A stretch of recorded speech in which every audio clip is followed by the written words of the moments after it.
मंगल और मैं हूं आपके साथ दीपाली माथुर। बुलेटिन की शुरुआत करते हैं हेडलाइंस के साथ। बंगाल में आज व्हीलचेयर पर बैठकर रोड शो करेंगी ममता बनर्जी, चुनावी घोषणा पत्र कर सकती है जारी। रमेश मीणा के SC/ST विधायकों से भेदभाव वाले बयान को लेकर सक्रिय हुई प्रियंका गांधी, मामले में राजस्थान कांग्रेस से तलब की रिपोर्ट। राजस्थान सरकार ने हर घर नल प्रोजेक्ट में की 90% आर्थिक मदद की गुजारिश, केंद्र सरकार ने वित्त आयोग की गाइडलाइंस का दिया हवाला। डीडवाना में बदमाशों ने युवती से किया दुष्कर्म का प्रयास, बदहवास हालत में छोड़कर भागे, मामले की जांच में जुटी पुलिस। विधानसभा चुनाव के मद्देनजर सियासी दल के बड़े नेता चुनाव प्रचार में जुट गए हैं। गृह मंत्री अमित शाह आज से असम और पश्चिम बंगाल के 2 दिवसीय दौरे पर रहेंगे। वहीं राजनाथ सिंह भी असम में 3 रैलियों को संबोधित करेंगे। उधर टीएमसी प्रमुख और मुख्यमंत्री ममता बनर्जी चोट लगने के बाद पहली बार चुनाव प्रचार में शामिल होंगी। वे व्हीलचेयर पर बैठकर रोड शो करेंगी।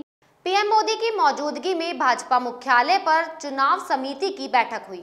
2 चरणों में होने वाली इस बैठक में असम और बंगाल के आगामी चरणों के उम्मीदवारों का नाम तय किया जाना है। बैठक में प्रधानमंत्री के अलावा राष्ट्रीय अध्यक्ष JP नड्डा और गृह मंत्री अमित शाह समेत राज्यों के प्रदेश अध्यक्ष और प्रभारियों ने प्रमुख रूप से हिस्सा लिया। जानकारी के मुताबिक बैठक में असम और पश्चिम बंगाल विधानसभा चुनावों के उम्मीदवारों के नाम पर मुहर लगी। पार्टी आज उम्मीदवारों की सूची जारी कर सकती है।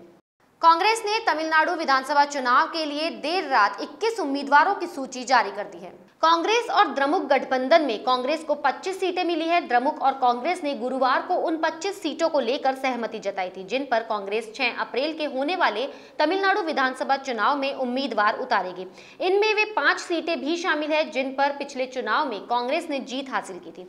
गौरतलब है कि इससे पहले शनिवार को ही DMK यानी द्रविड़ मुन्नेत्र कड़गम ने 173 उम्मीदवारों की सूची जारी की थी। SC/ST विधायकों से भेदभाव के पूर्व मंत्री रमेश मीणा के बयान से कांग्रेस में उठे भूचाल के बाद प्रियंका गांधी सक्रिय हो गई है।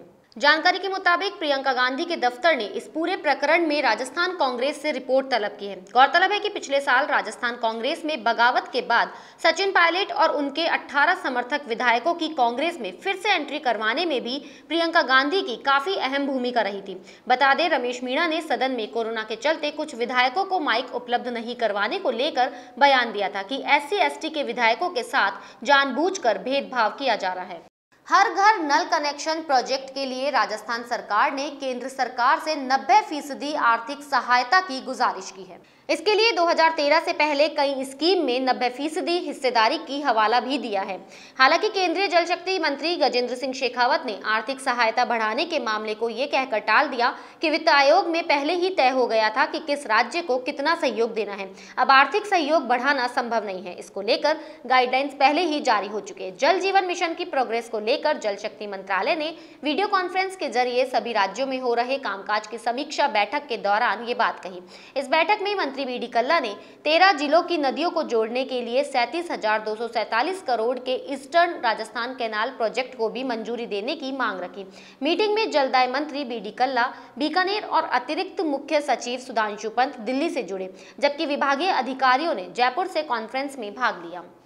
कांग्रेस में फिर से मुखर होते गुटबाजी के सुरों पर राज्यसभा सांसद और बीजेपी उपाध्यक्ष ओम माथुर ने कहा कि कांग्रेस बटी हुई है। नेताओं का आपस में जो व्यवहार है, अशोक गहलोत की बातों से उनकी कुंठाएं झलक रही हैं। कांग्रेस अपने घर को नहीं संभाल रही है। उनके विधायक कह रहे हैं कि राहुल ने मुझे समय नहीं दिया, मैं इस्तीफा दे दूंगा।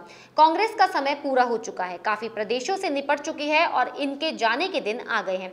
वहीं भाजपा में गुटबाजी पर माथुर ने कहा कि भाजपा में कोई गुट नहीं है। भाजपा अनुशासित पार्टी है और केंद्रीय नेता और पार्लियामेंट्री बोर्ड जो निर्णय करता है वो सब मानते हैं। वहीं पीएम मोदी और सर संघ चालक मोहन भागवत को रास्ता बदलने की सलाह पर भी उन्होंने सीएम गहलोत पर पलटवार किया। माथुर ने कहा कि मुख्यमंत्री इतने सीनियर हैं, उनके मुंह से इस प्रकार के शब्द अच्छे नहीं लगते हैं। उन्हें शब्दों की मर्यादा रखनी चाहिए थी। भाजपा जरूर राजनीति करती है, मगर कांग्रेस की तरह नहीं कि रात को सपना आया और सुबह कांग्रेस की सरकारें बदल दी। ये वो लोग हैं जिन्होंने संविधान की हत्या करके आपातकाल लगाया, लाखों लोगों को जेल में डाला। गहलोत खुद इसके गवाह है। राज्यपाल कलराज मिश्र ने कहा कि धर्म का संबंध केवल मंदिर मस्जिद से नहीं है। उपासना व्यक्ति धर्म का एक अंग हो सकती है, किंतु धर्म व्यापक शब्द है। जिन नियमों से, व्यवस्था से और जिस आदर्श आचार संहिता से सृष्टि निरंतर चलती है वही धर्म है। उन्होंने विश्व भर के धर्मों की चर्चा करते हुए कहा कि कोई भी धर्म भाषा, मजहब, क्षेत्र के आधार पर भेद नहीं सिखाता। धर्म का अर्थ ही मानवता है। ब्राह्मण महासंघ कनाडा की ओर से आयोजित Rajput association of North America और Rajasthan association of North America के सहयोग से आयोजित एक कार्यक्रम में उन्होंने ये बात कही। इस ऑनलाइन अंतर्राष्ट्रीय संगोष्ठी का विषय 21वीं सदी के विश्व में धार्मिक मूल्य था। उन्होंने कहा, 21वीं सदी में भी धार्मिक मूल्यों की जरूरत इसलिए है कि धर्म ही जीवन को उत्कृष्टता की राह पर ले जाने के लिए प्रेरित करता है। राजस्थान यूनिवर्सिटी ने स्टूडेंट वेलफेयर फंड से दी जाने वाली स्कॉलरशिप के लिए आवेदन मांगे हैं।